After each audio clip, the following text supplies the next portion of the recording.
안녕하세요. 2025년 9월 23일입니다. 오늘 보내주신 뉴스 자료들, 와, 이거 한번 제대로 좀 파헤쳐봐야 할 것 같습니다. 네, 안녕하세요. 한미 관세 협상부터 시작해서요. 동아시아 외교 문제, 또 국내 정치 이슈도 있고, 그리고 북한 움직임까지, 꽤 굵직한 소식들이 많더라고요. 맞습니다. 이게 다 연결해서 보면 또 흥미로운 지점들이 있죠. 네, 그래서 저희 목표는 이 좀 흩어져 있는 정보들 속에서 핵심을 딱 뽑아내고 혹시 우리가 놓쳤을지도 모르는 그런 연결고리까지 좀 찾아서 명쾌하게 전달해 드리는 겁니다. 좋습니다. 자, 그럼 바로 시작해 볼까요? 첫 번째는 역시 경제 이야기네요. 한미 관세 협상. 네, 이거 중요하죠. 이재명 대통령이 직접 미국과의 관세 논의가 외환 시장 불안 요인이다.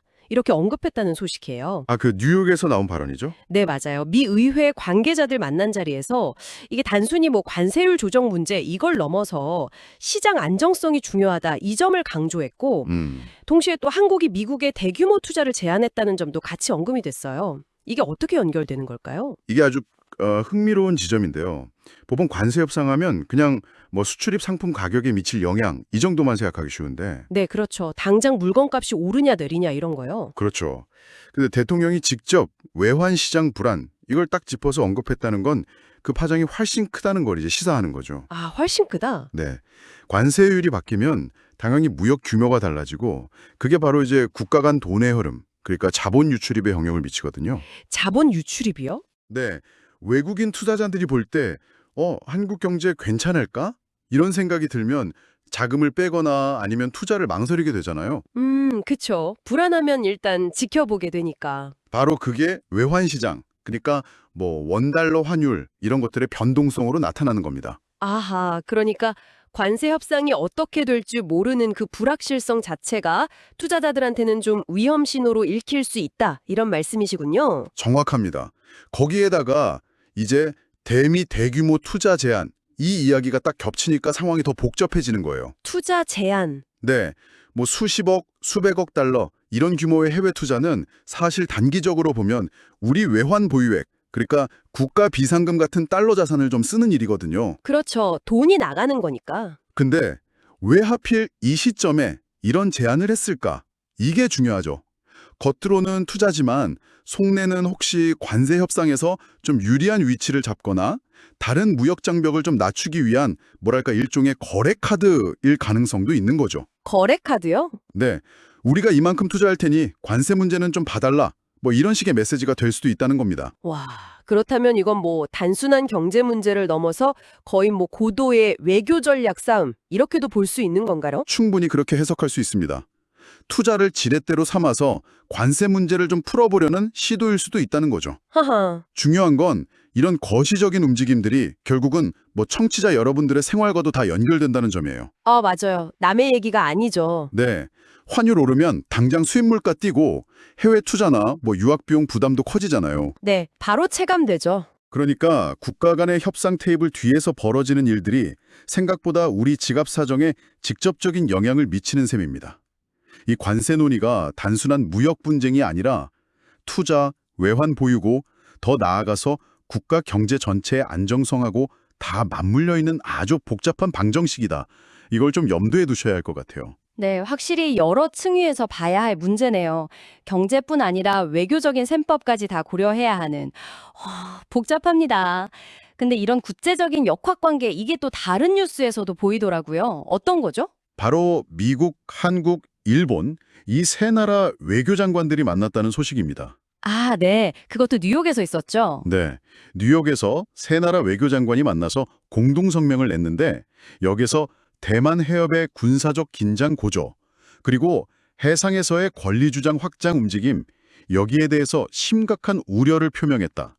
이 내용이 딱 눈에 띄더라고요. 그렇죠.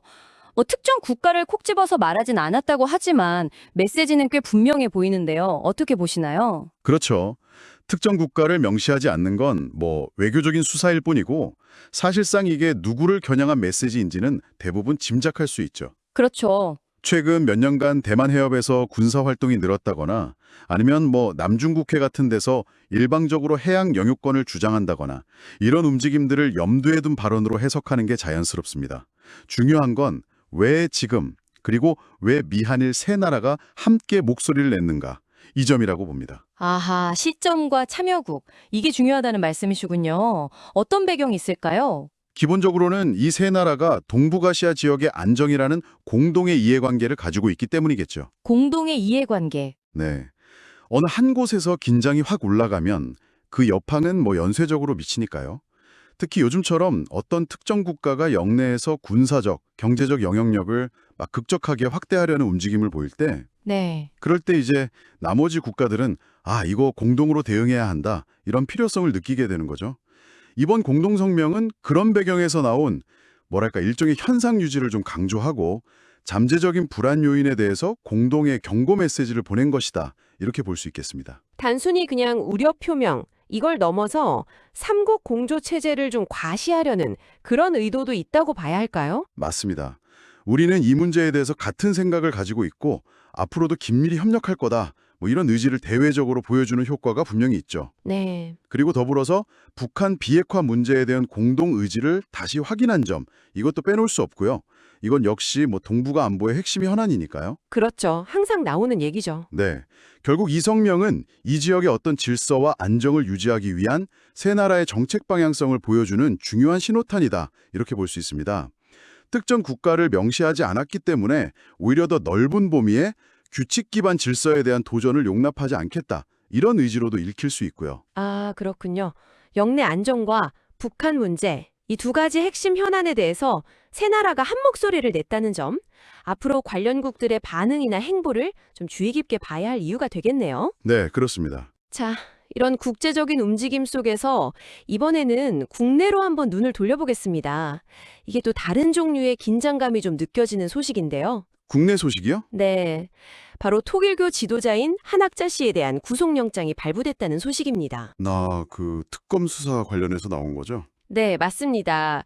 이 사안이 특별검찰 수사랑 맞물려 있고 혐의는 전직 대통령 윤석열 씨의 부인 김건희 씨 관련 비리 의혹과 연결된 뇌물수수라고 딱 명시가 됐어요. 뇌물수수. 네, 통일교 측이 사업상 편의를 대가로 김건희 씨에게 금품을 제공했다, 이런 의혹의 중심에 한 씨가 있다는 건데, 네, 한 씨 측은 혐의를 부인하고 있는 상황이고요.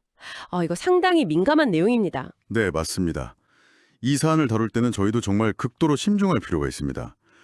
거대 종교단체, 전직 대통령 부인, 뇌물 혐의, 이런 요소들이 막 결합되어 있어서 사회적 파장이 매우 클 수밖에 없겠죠. 네, 그렇죠. 여기서 이제 저희의 역할은 제기된 혐의나 수사 진행 상황 같은 제공된 정보의 사실관계를 그냥 객관적으로 전달하는 데 있다고 생각합니다. 어떤 예단이나 편향된 해석을 제공하려는 것이 아님을 좀 분명히 하고 싶네요. 물론입니다. 네, 객관적인 정보 전달이 중요하죠. 그러면 이 사건이 갖는 의미를 조금 더 분석해 본다면 어떤 점을 짚어볼 수 있을까요? 우선 이 사건은 종교와 정치 권력 간의 관계라는 좀 해묵은 질문을 다시 던지고 있죠. 해묵은 질문? 네. 만약에 이 혐의가 하칠로 드러난다면 특정 종교단체가 어떤 세속적인 이익을 위해서 정치 권력에 좀 부적절하게 접근하려고 했다, 이런 비판을 피하기 어려울 겁니다. 이건 또 종교의 사회적 역할이나 투명성에 대한 논의로 이어질 수도 있고요. 또 전직 대통령 가족 관련 의혹이라는 점에서 과거 정권의 도덕성 문제와도 연결될 수 있는 부분이고요. 그렇죠. 하지만 동시에 한학자 씨 측은 혐의를 강력하게 부인하고 있다는 점도 중요합니다. 아직은 의혹 단계이고 유무죄는 결국 법정에서 가려져야 할 사안이니까요. 네, 맞습니다. 따라서 섣부른 단정은 정말 경계해야 합니다. 이 뉴스를 접하시면서 청취자 여러분들은 어떤 생각이 드시나요? 이게 단순히 특정 인물이나 단체의 비리 의혹, 이걸 넘어서 우리 사회의 어떤 권력 구조나 시스템적인 문제에 대한 고민으로 이어질 수도 있을 것 같고요. 네. 이 사건이 앞으로 어떻게 전개될지, 그리고 어떤 진실이 밝혀질지는 특검 수사 과정을 좀 더 지켜봐야 명확해지겠죠. 네, 말씀하신 대로 워낙 복잡하고 민감한 사안이니까 감정적인 반응보다는 좀 차분하게 사실관계가 밝혀지기를 기다리는 자세가 필요해 보입니다. 정말 수사 결과를 지켜봐야 할 중요한 사건이면은 틀림없네요. 자, 그럼 다시 시선을 국제 무대로 돌려보겠습니다. 이번에는 북한 관련 소식입니다. 네, 북한 소식이군요. 김정은 국무위원장이 중국과의 관계를 더욱 강화하겠다, 이런 의지를 공식적으로 표명했다는 소식인데요. 시진핑 주석 축하 메시지에 대한 답신 형식으로 나왔죠. 네, 맞아요. 그 답신에서 전통적인 북중 친선 협조 관계를 시대의 요구에 맞게 더욱 활기차게 발전시켜 나가겠다. 이렇게 밝혔다고 합니다. 정치, 군사, 경제, 다방면에서의 협력 강화를 시사하는 발언으로 해석되고 있죠. 네, 이 발표가 나온 시점하고 그 표현 방식이 상당히 좀 의미심장합니다. 시점과 표현 방식이요? 네, 시대의 요구에 맞게 더욱 활기차게 발전시키겠다는 표현. 이게 단순한 외교적 수사가 아니라 현재 국제정세 속에서 중국과의 관계를 한 단계 더 끌어올리겠다. 이런 의지를 담고 있다고 볼 수 있거든요. 왜 지금일까? 이게 중요하죠. 왜 지금일까? 혹시 앞서 이야기 나눴던 그 미, 한일 3국의 공조 강화 움직임 이거랑 관련이 있을까요? 충분히 그럴 수 있습니다. 국제사회의 제재나 압박이 계속되는 상황에서 북한으로서는 전통적인 우방인 중국과의 연대를 강화하는 게 외교적 고립을 좀 벗어나고 실질적인 지원을 확보하는 가장 확실한 방법일 수 있겠죠. 그렇죠. 기댈 곳이 필요할 테니까요. 네. 특히 이제 미국하고 그 동맹국들이 막 공조를 강화하는 모습에 대한 맞대응 성격도 있을 겁니다. 너희가 뭉친다면 우리도 우리의 오랜 친구와 더 가까워지겠다. 이런 메시지를 보내는 거죠.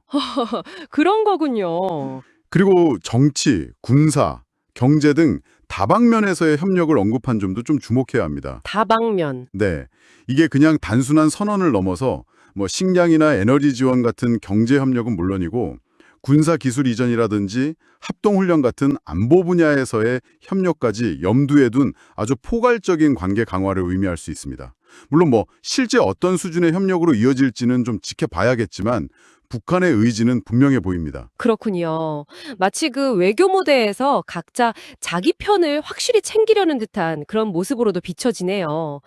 한미일이 뭉치니까 북중이 더 가까워지는 그런 형국이랄까요? 정확히 그런 구도가 형성될 가능성이 있습니다.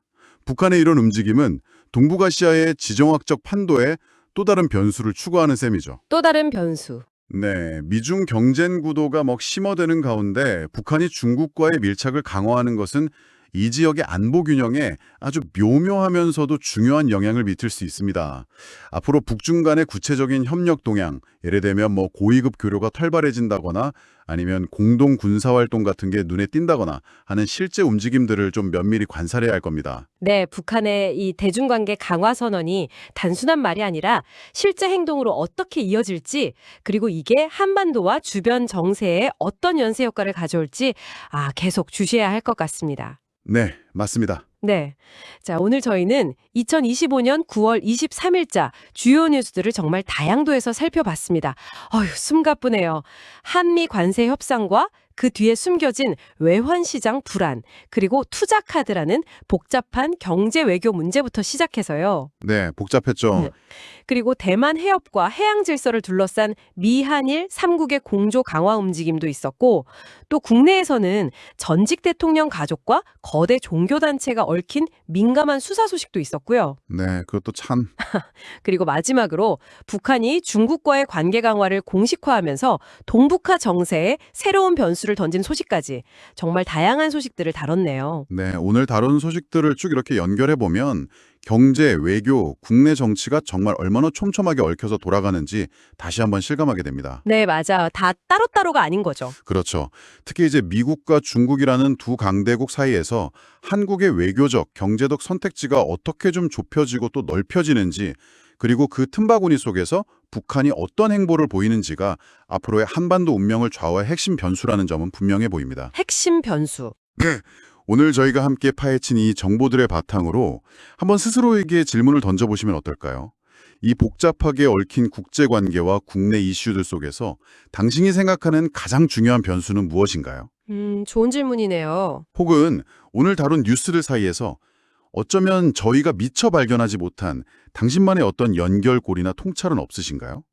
이런 질문들을 좀 곱씹어 보는 것이 세상을 더 깊이 이해하는 출발점이 될 수 있을 겁니다. 네, 그렇군요. 생각할 거리를 많이 던져주셨습니다.